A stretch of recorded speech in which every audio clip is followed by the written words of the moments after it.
Alright, y'all.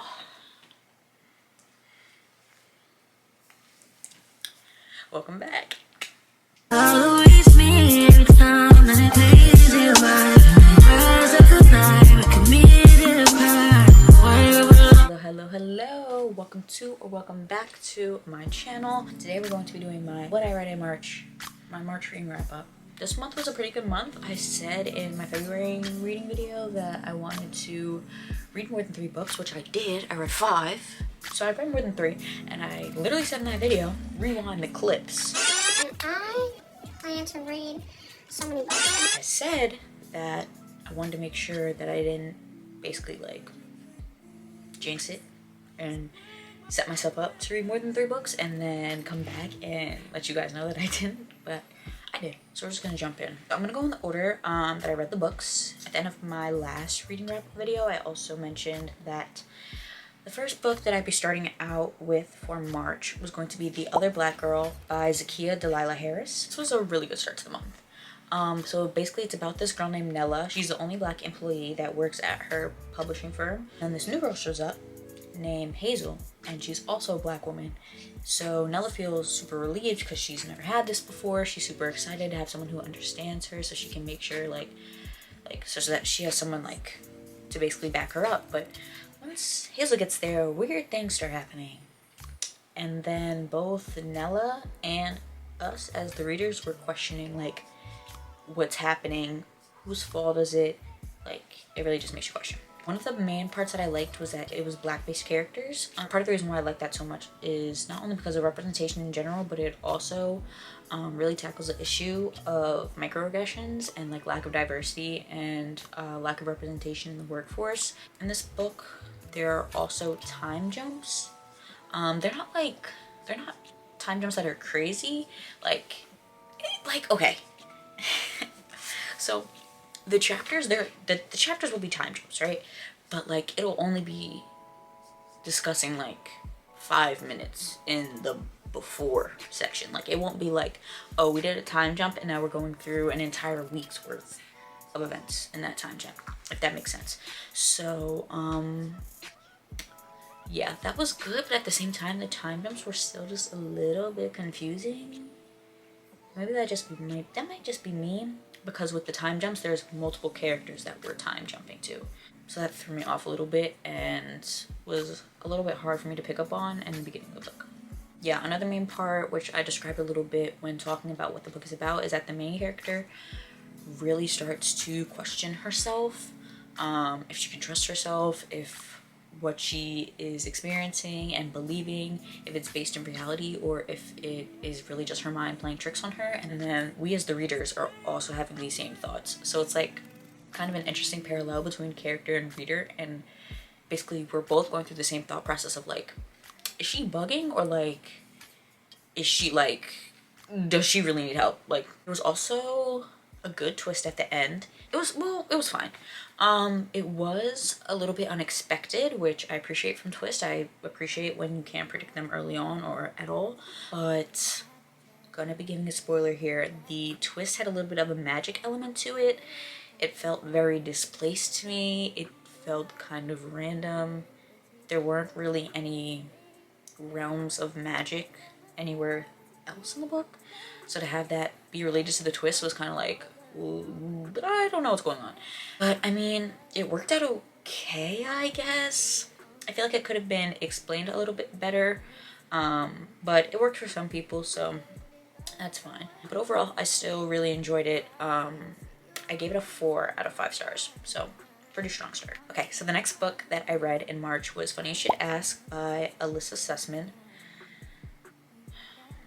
Okay, so this book follows a journalist named Chani. She was basically assigned to write an article about this movie star named Gabe Parker, and when she meets with him to initially interview him, they end up spending the weekend together so that she can write more about him, and then they end up losing contact and then coming together 10 years later so that she can write a follow-up to that article because it was a huge hit and had a lot to do with like her future success. I really hated this book.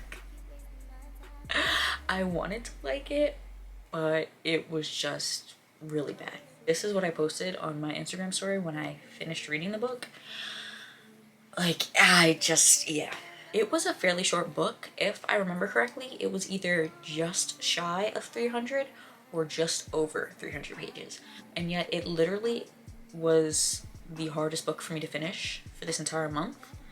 I've never experienced that, where a book can be so short but still like takes everything in me to finish. It was very weird. Now, a big reason why I hate this book is because the main issue for these characters is based off of miscommunication of something that is like so dumb and minuscule and immature. Like, I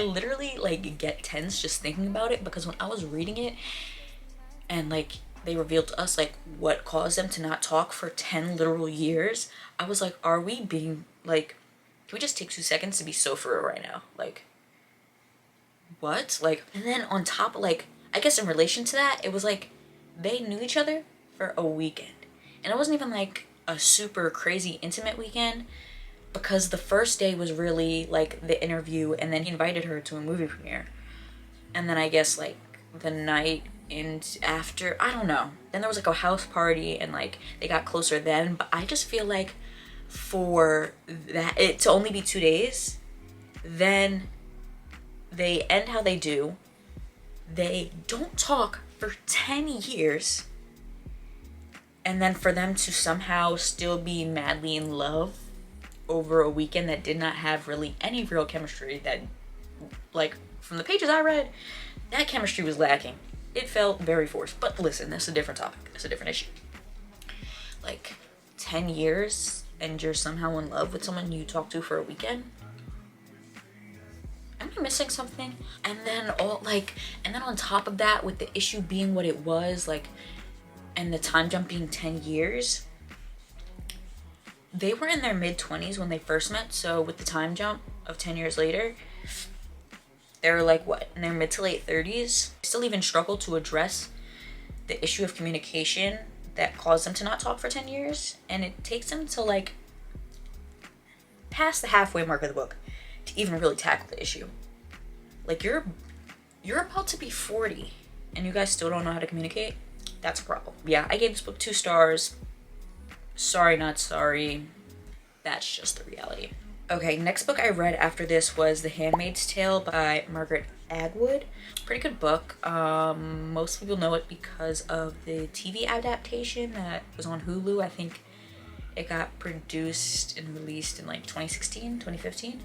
But for those who don't know, it's basically like this dystopian future. So the United States is now the Republic of Gilead.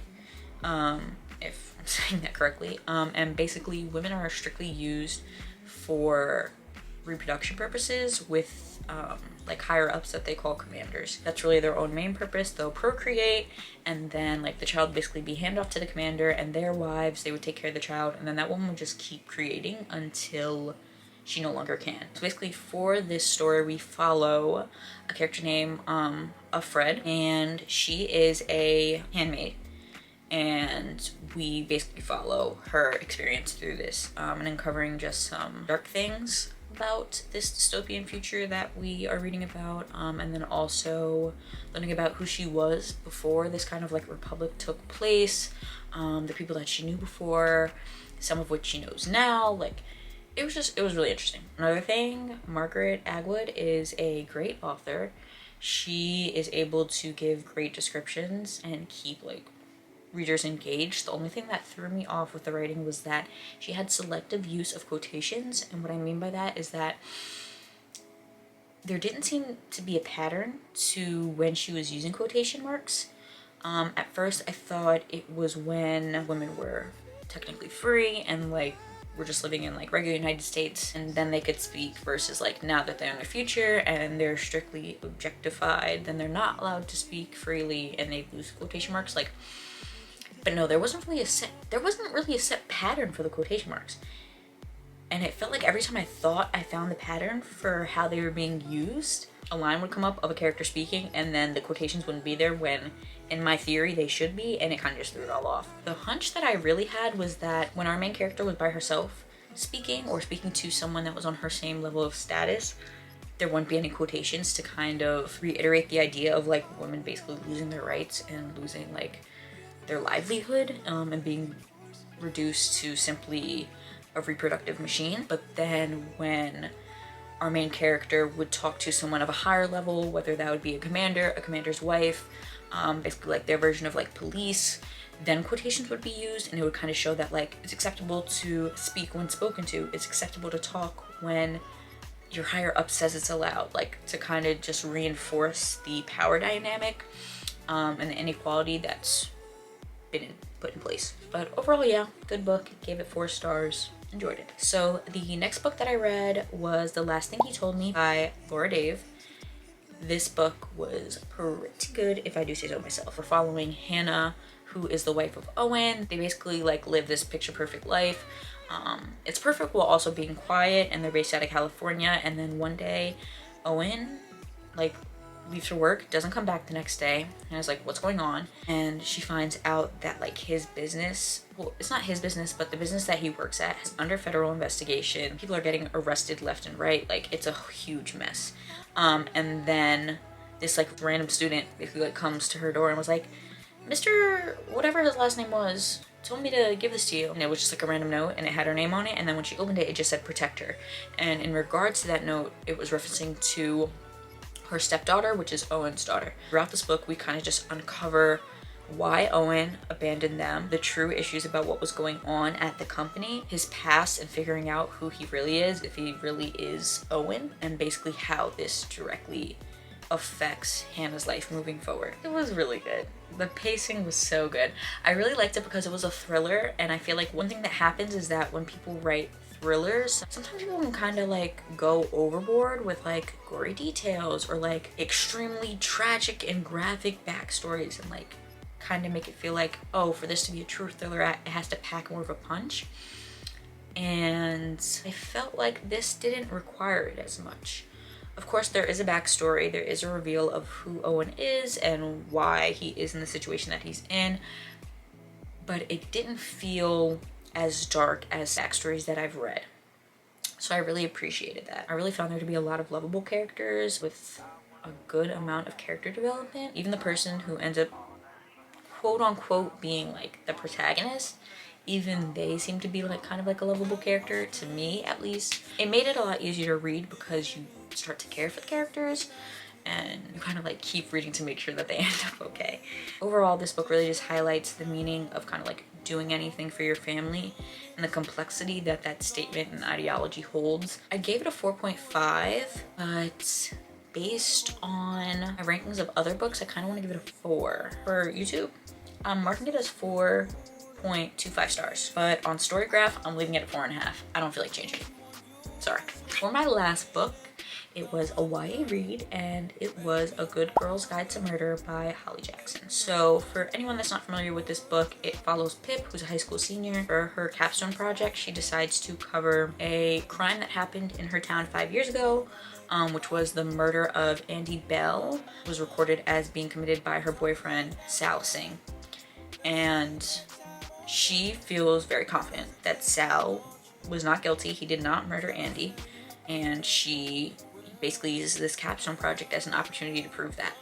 And boy, was this book a ride. YA books are great for like quick, easy reads, but this one kind of like exceeded my expectations for a YA book, for sure. It was definitely better quality than I thought it was going to be. And that kind of just goes to show, don't judge a book by its cover. Well, I wasn't judging it by its cover, but don't judge a book by its genre. It was a fast-paced read. It was an easy read. It was just shy of 400 pages, and yet I think I finished this in like 2-3 days without like consistently reading it on those days. Like, I'm talking about like reading it on my commute or reading it for an hour in between errands or whatever. Like, it's a pretty fast read. Definitely didn't expect the ending. The ending, like, they definitely got me. I want to say, like, with thrillers, I'm pretty good with at least like having, at least being in the ballpark for what I think is going to happen. But for this one, it was it did a good job. It did a good job. If it's a 4.5 out of 5 stars, and I definitely do not regret that rating. I will stick to that rating, stay true to that rating. So that is all for my March reading wrap up. Just thank you guys for watching, and I hope to see you guys in the next video. Okay, bye.